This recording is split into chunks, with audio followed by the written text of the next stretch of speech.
बात के प्रेरणा सर्वोच्च कार्ल मार्क्स ने एक बात कही थी कि मालिक दो तरह से शोषण करता है मजदूर का। एक शोषण करता है नई तकनीक से।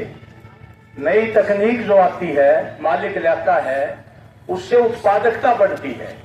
उस उत्पादकता का फायदा मालिक खुद रख लेता है, मजदूर को नहीं देता।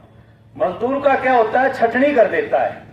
मशीन एक ज्यादा उत्पादन करती है, उस पर 20 मजदूर हैं तो 2 ही मजदूर रखते हैं, 18 मजदूरों की छटनी कर देता है और वो मुनाफा उसकी जेब में रहता है। और दूसरा है वर्किंग आवर्स बढ़ा करके। अब ये जो 4 घंटे बढ़ा दिए, कहने को तो 4 घंटे 8 घंटे से, लेकिन ये 4 नहीं 14 तक भी ले जाएंगे, ये 16 तक भी ले जाएंगे। ये सारा मुनाफा मालिक की जेब में रहेगा। तो मजदूरों को गुलाम बनाने का जो चार्टर जारी किया है 4 कोड 21 तारीख को, ये मजदूरों को गुलाम बनाएंगे। और हमारे प्रधानमंत्री जी बोलते हैं श्रमे जयते। प्रधानमंत्री को ये कहना चाहिए पूंजी जयते। पूंजीपतियों की जीत करती उस नजर। क्योंकि हमारा बड़ा कॉरपोरेट कई सालों से 1999 में कमेटी बना दी थी वाजपेयी सरकार के नेतृत्व में कि कैसे ये 29 कानून रद्द करके और मालिक परस्त कोड थोपे जा सके। इसमें मजदूरों के काम के घंटे बढ़ा दिए, यूनियन बनाने का अधिकार खत्म कर दिया, संघर्ष करने का अधिकार खत्म कर दिया, महिलाओं को रात को भी काम करना पड़ेगा और हायर फायर की नीति लागू कर दी मालिक के सामने। मालिक जब चाहेगा तब तक उसकी नौकरी रहेगी, नहीं चाहेगा उसकी नौकरी नहीं रहेगी, अस्थायी बना दिया था। और ये जो बड़े बड़े अखबार हैं, बड़े बड़े कॉरपोरेट के पूरे पेज भरे हैं कि मजदूरों के अच्छे दिन आगे हैं।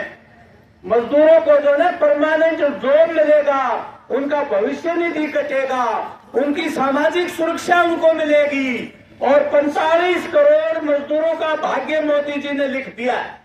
बहुत बड़ा प्रचार कर रहे हैं ताकि मजदूरों के समझ में ना आए, मजदूर गुमराह रहे। जैसे किसानों के लिए 3 काले कानून लाए थे और आज ही के दिन 2020 में आंदोलन शुरू किया था, उस समय किसानों के काले कानून पर भी ये बड़े बड़े अखबार भरते थे कि हिंदुस्तान की खेती की तकदीर बदलती है।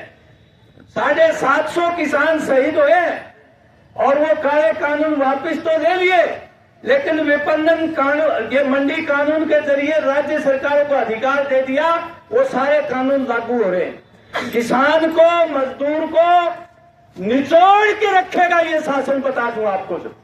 ये जो बीजेपी राजद का शासन है, पूंजीपतियों के दलाल है ये और पूंजीपतियों की सेवा के लिए जा रहे हैं।